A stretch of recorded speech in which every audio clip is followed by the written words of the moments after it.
Eh oui, c'est déjà la mini-séance depuis quelques heures du coup, vu qu'ils arrêtent à 11h30 heure locale. Incroyable. Alors découvrons les photos en même temps qu'on découvre le résumé de ce qui s'est passé ce matin. Là-bas. Alors, De Vries a effectué un petit attaque en début de séance, sans conséquence. Schwarzman en a fait de même chez Ferrari quelques minutes plus tard, là aussi sans problème. Les pilotes ont immédiatement enchaîné les tours avant un autre attaqué en piste pour William Lawson. Aston Martin Alonso, contrairement aux autres monoplaces, était dépourvu de sponsors. Ah, intéressant. Toute verte, Hülkenberg a dû ranger sa Haas sur le bas-côté à cause d'un problème mécanique. Ah merde, ça commence bien. Bon, au moins, il est...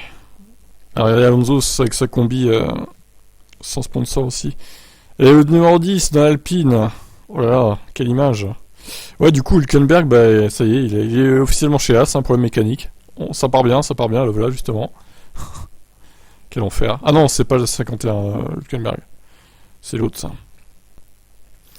Et oui, regardez, Gasly. Bon, bref, les pilotes ont été très studieux et prolifiques jusqu'à 11h30, heure à laquelle Piastri s'est rangé sur le bas-côté, sa McLaren ayant subi une avarie. Oh bah merde, décidément, les nouveaux, ils ont des problèmes, hein. Pierre Gasly a connu une humanité sans problème, ouf. Dans l'Alpine, il a enchaîné les tours. Dans la 122, Piastri a pu reprendre le volant 40 minutes après la reprise de la séance. Une perte de temps limitée pour le jeune Australien. Hülkenberg a repris la piste peu avant la pause afin de vérifier que les réparations avaient été bien faites. Les pilotes ont ensuite voilà. Ensuite, quelque chose. Ça a coupé, je sais pas ce qui s'est passé. C'est Charles Leclerc qui termine en tête de cette matinée, devant son équipier. Et Alonso P3. Alors, le classement. Alonso qui devance Sergio Pérez, incroyable. Fernando Alonso, champion du monde 2023. C'est officiel.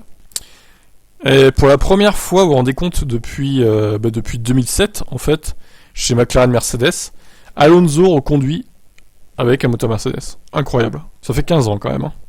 Ça va faire 16 ans en 2023.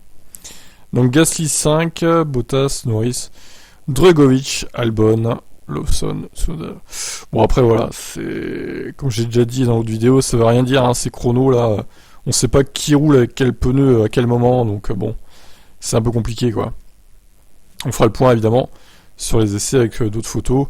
Je vais faire défiler un peu plus vite au pire, voir ce qu'il y a d'autre.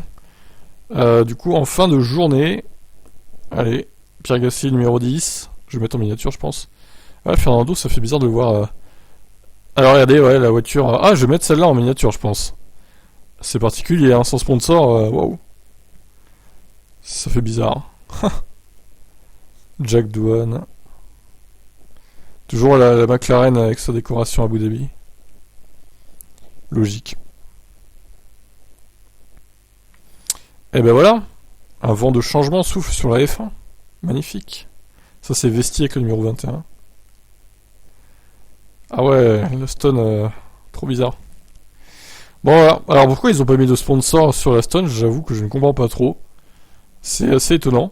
Bon, parce que l'Alpine avec Gasly, bah du coup ils ont des sponsors, ils les ont laissés, donc je suis assez étonné. Pour le coup, est-ce qu'ils ont pas voulu...